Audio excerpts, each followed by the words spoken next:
জাতীয় বিপ্লব ও সংহতি দিবসে বিশাল র্যালির আয়োজন করে চমক সৃষ্টি করেছেন জেলা বিএনপির সাবেক সভাপতি ও নারায়ণগঞ্জ ৪ আসনের সাবেক সংসদ সদস্য মোহাম্মদ গিয়াসউদ্দিন।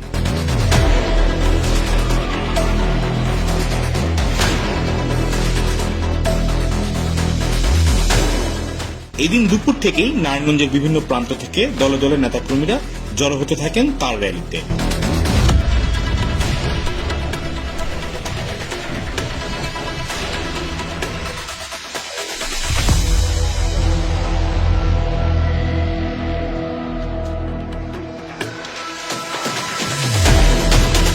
সিদ্ধিরগঞ্জ, সোনারগাঁ বিএনপি অঙ্গ ও সহযোগী সংগঠনের হাজার হাজার নেতাকর্মীর উপস্থিতিতে পুরো সড়ক পরিণত হয় জনসমুদ্রে।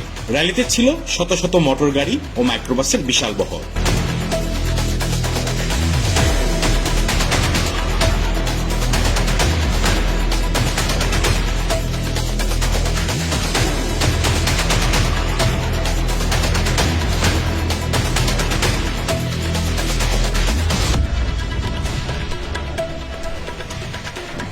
ব্যানার, ফেস্টুন আর স্লোগানে মুখরিত ছিল পুরো সড়ক।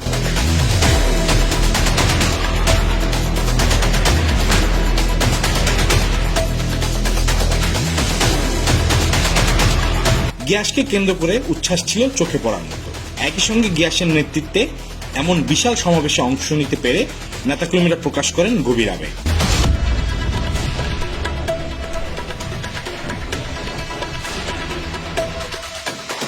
রাজনৈতিক বিশ্লেষকরা বলছেন, এই বর্ণাঢ্য র্যালির মধ্য দিয়ে নারায়ণগঞ্জের রাজনীতিতে আবারও গিয়াসউদ্দিনের বার্তা স্পষ্ট হল।